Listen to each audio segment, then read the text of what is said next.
Tell me one thing in your life that is great that came as a result of being comfortable. Most of us aren't defeated in one decisive battle. We are defeated one tiny, seemingly insignificant surrender at a time that chips away at who we should really be.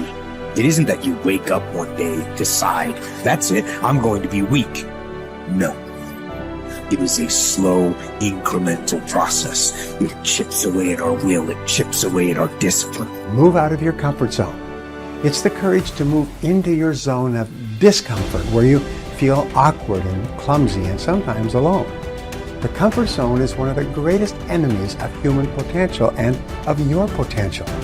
The people that are really successful, they're not looking for comfort. They're looking for excitement. They're looking for potential. Give up this old idea, I just want to be comfortable. Quit lying to yourself. You know you seek more than comfort. So understand that when you're trying to avoid the pain, when you're trying to avoid the struggle, when you're trying to avoid the hard things in life, you are actively choosing to be average. Start putting some pressure on. Put some pressure on yourself. Get out here and get about it. Once you figure out that you're in a race amongst billions of people that live in this world, you're in a race by yourself. You have a purpose, and it's your purpose, not everybody else's purpose. It is your purpose and only your purpose, and it's your race. That means you are persistently bigger than your excuses. You are persistently bigger than feeling lazy. And you are persistently beating the feelings that typically stop you. Stop coming up with excuses. Don't give yourself permission to continue to live a small life. You can't fit a big dream into a small life. Give yourself permission to go for it, to test yourself, to challenge yourself, to live full. When the sun comes up, you've got all the books, you've got all the tapes, you've got all the access. Now it's time to hunt. And what separates you from everybody else is that when it's time to hunt, you're ready to hunt. What I've come to appreciate when you're working on changing your life, changing some bad habit, getting out of addictive situations or relationships, or working to build a dream or making a difference in our society, it's hard. There are going to be all kinds of challenges that we all must face. You cannot live in this world without a challenge. You cannot live in this world without a struggle. Greatness is right on the other side of pain. So what are you running from it for? You say you want to be successful, then push through it. Stop making excuses and go get it. The lack of self-discipline is the major cause of failure, frustration, underachievement, and unhappiness in life. It causes us to make excuses and sell ourselves short. Perhaps the two biggest enemies of success, happiness, and personal fulfillment are first the path of least resistance and second, the expediency factor.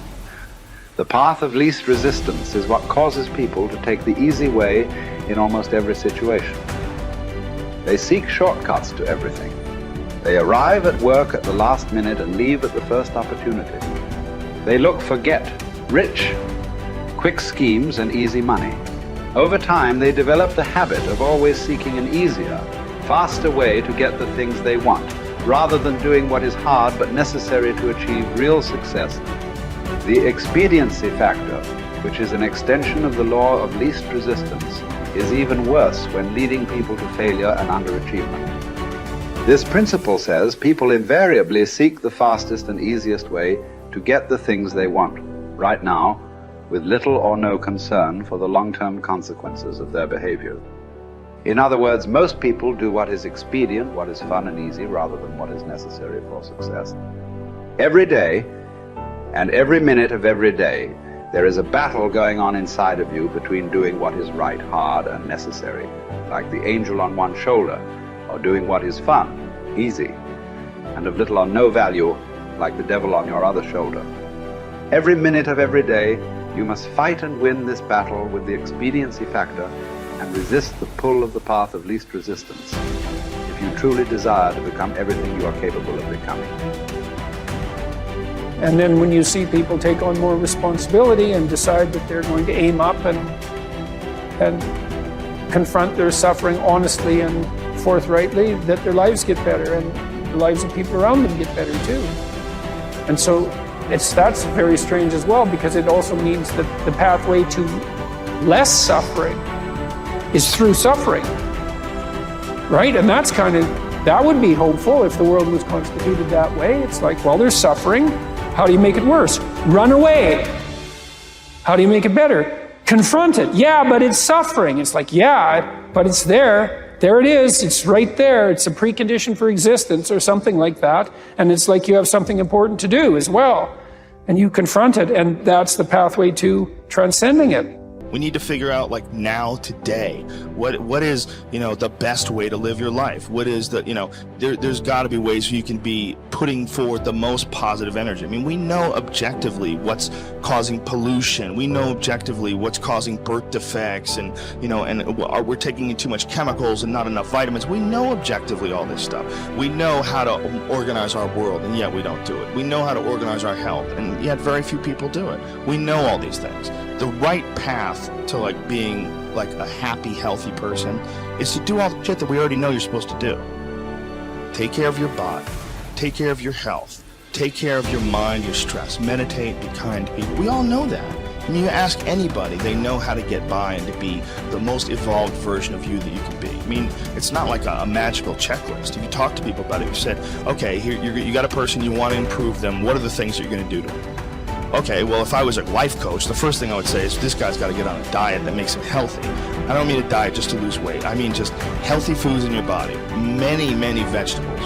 Start working out your body and get a better sense of how this machine feels when it's moving, it's flowing better, there's less tension in it, your mind feels relaxed and you enjoy every single moment of the day better. Step 1, everybody knows that step, right? What's step 2? Be cool to people. Be nice to as many people as you can. Smile at as many people as you can. Have them smile back at you. Tip well when you go to restaurants. Just do the most you can. Be as nice as you can and just still manage to not have people walk all over you. Just get through this life as nice as you can. The average human is capable of unbelievable improvement. That's the thing that's my superpower. I don't think I'm special. I just realized in looking at the science that humans actually are capable of this incredible amount of change. It is the strategy that our species took to be able to pass knowledge on through culture rather than having to have everything be instincts. And in having that layer where we can drink in the culture and read books and learn from other people, and even now we're all learning from things that people thought thousands of years ago and wrote down. It's insane. It travels through to you, and all of that wisdom stored in culture, so that as your parents are teaching you things, they're actually encapsulating a ton of the wisdom that is endured, whether it's from religion or books or whatever. You're bathed in a culture that is giving you all of this incredible information. And so recognizing how powerful and potent that is incredibly meaningful. But you have to understand that you have to allow yourself to believe that you can learn from that culture in the same way that everybody else can. And that's what you're designed to do. Now, for me, that completely gave me the confidence, and I put confidence in air quotes because it's not like I believe something specific about myself. I just believed that the human animal is capable of this extraordinary change. And so now I just needed to point myself in that direction. Now, this is the key. Once I realized that I could get better at anything, it dawned on me that how I spend my time is a spiritual consideration. And I didn't want to die with potential that I failed to turn into skill set. That to me, that speaks to me. How much of my potential can I actually turn into skill set and get good at this stuff and push and grow and improve? That to me is just this incredibly intoxicating thing. So for me, the discipline, the confidence, all of that comes from recognizing the human animal. Nothing special about me. The human animal is capable of extraordinary change. I'm going to have to put time and energy doing it, but I'm capable of getting this change. Therefore, I can do anything I set my mind to. Therefore, it really matters what I choose to spend my time on. Therefore, I want to put structure and discipline in my life so that I can move forward on things that excite me, that matter to me, because I really can have this big crazy dream that I'm thinking of. So my discipline is really born of my desire to have that thing, coupled with my belief that I can actually get there. Desire and belief. Get those two things right, and the discipline will take care of itself.